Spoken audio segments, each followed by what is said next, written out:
What's happening in London is like gentrification on steroids, essentially. It's complete social cleansing of London. Where's all the social housing going? As they're regenerating central London, they're moving out and out and out, and soon it's like, where are you going to stop? It's not just happening in London. In most of the big cities, it's happening right now. You know, the artists move in, and they're the ones who really make a place trendy. When it becomes trendy and safe, then it becomes expensive and rich. Every little bit of inch of space has been turned into some gastro restaurant or overpriced food shop. Do artists play a role in resisting those kind of insidious changes? I don't know. I basically have always lived in Hackney and realised how kind of rapidly it was changing. Things were really kind of in some ways getting better, but with it was this thing that we call gentrification. So I began this photographic project trying to kind of explore the area and the place, and also what I thought about the changes. I was made homeless in 2013 with my mum and my sister. It was a situation where we couldn't afford anywhere private renting. We'd been on the housing list, council housing list for 13 years. So we had no other option. We just had to move into this hostel because it was the only way we were going to have a roof over our head. I was completely distraught and didn't really know what to do. So at a time where I felt like all the power had been taken away from me, I felt that maybe if I filmed it, then at least people could see the kind of layers of bureaucracy and what it actually feels like to lose your home. So I filmed every day for a year. And then after that, I decided to turn it into a feature film. I wanted to create a family portrait where everybody could see a little bit of their own family in it. So whether that's, you know, developers, council people, that's central government, if they can just see a human face behind it, human feelings, then maybe that might change something. In the words of the great Malcolm X, if you don't stand for something, then you will fall for anything. So, listen. Everything starts from a word, everything starts from a sound. Words power sound. You have to say it to manifest it. So my platform that I'm using to say what needs to be said, I feel, is the starting point. No oppression, no segregation, free healthcare for every nation, no pollution on the radio stations, no gentrification. In Brixton at the moment, it's a very sad thing. We're currently seeing local establishments being made out of business, so certain rich corporations can come in and buy out the land and make the area more profitable. Really and truly, the real people that live here, the natives, so to speak, you know, they're getting kicked off the land. Just like the Palestinians, just like the South Africans. It happens all over the world, but this is a much smaller scale. I've been travelling the world for the last couple of years doing a range of works. I spent some time in Brixton and set up the public exhibition called Faces of Brixton. The idea slowly formed of doing a portrait of several members of the community and finding some way to put it out in the open, to see the people that for me made Brixton such a special place, to make sure people didn't forget why this area was or is what it is.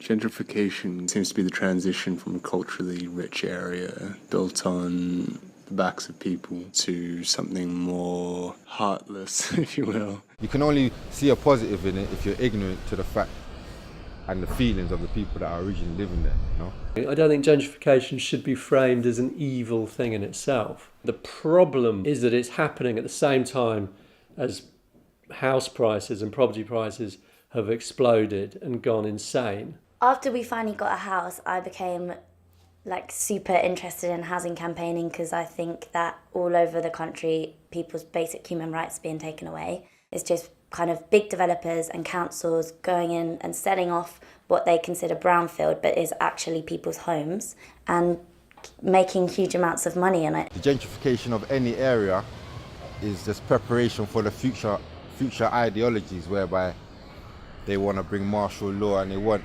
certain areas that are rich and inhabited by the rich, and the poor people have to stay outside. They'll eventually just build walls big walls whereby the poor people stay there and the rich people stay there. It's like that at the moment. I called this project originally A Tale of Two Cities. So what you have is this borough where you've got extreme poverty and deprivation on the one hand, and then kind of wealth and affluence on the other. We're living in a society, I think, where those extremes are sort of polarising and separating. So that's bad. There's also a concern that by even producing this book, which became very popular, maybe that's part of the kind of wave of gentrification. You know, maybe rather than saving it, I'm encouraging the change. Artists can massively contribute to the gentrification process by being complicit and not going against it. Because if you're not part of solving the problem, then essentially you could easily be part of the problem itself, you know? The problem is we may even be being used by kind of corporate interests. We get co-opted, you know, the book I did maybe gets co-opted as part of that process. So I'm really worried about that. Artists are not to blame for gentrification. Nah, they're just people. It's politicians and people in power, the government, that are to blame.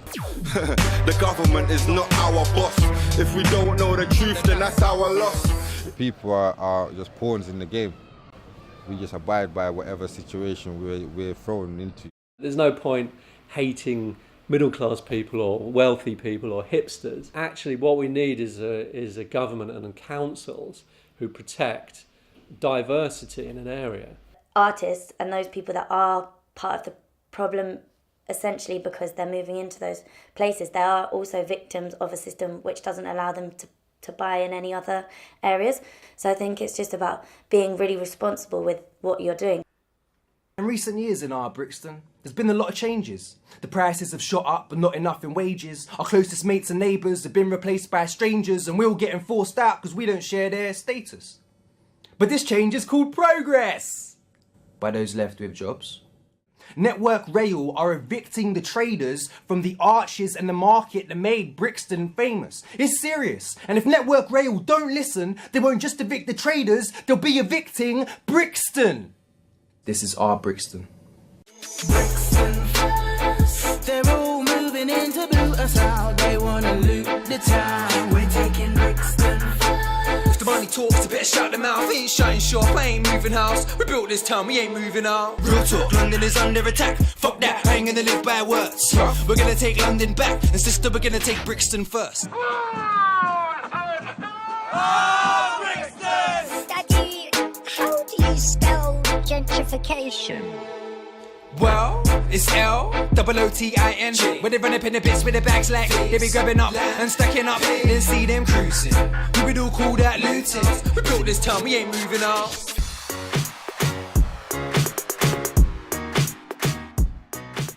The portrait above me was the first ever portrait that James ever painted.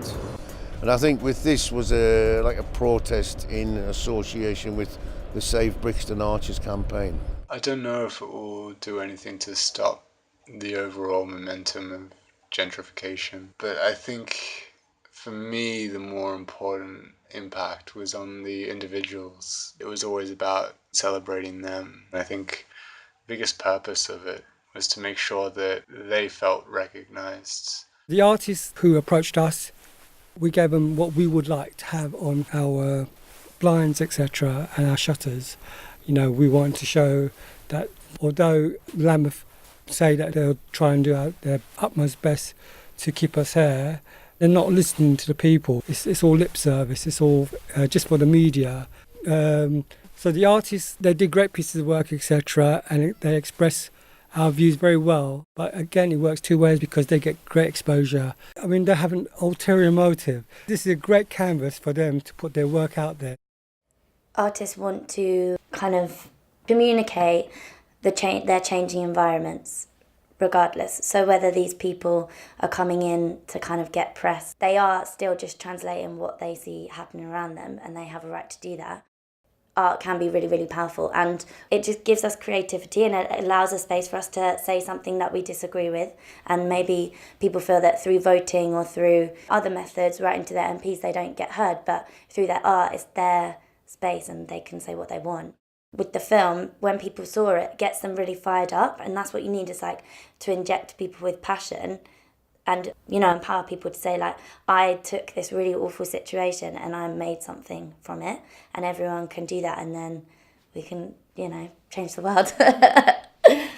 We can make as much positive music and highlight the situation with our music as we can, and that's what we need to do as artists and as individuals, not just artists. Need to discuss and make word of mouth, make this situation travel. Question what is actually happening, you know? And if it don't make sense, don't just go with it, innit? Challenge it.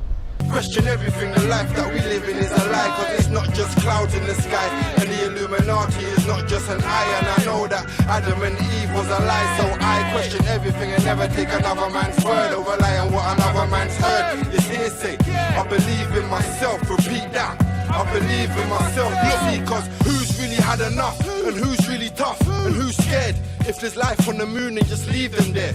How can we really get prepared for something that we don't know is there? And why don't we share? And why does a man need to be a millionaire? And why can't we wear what we wanna wear without the robots that stop and stare? And how come we're unaware?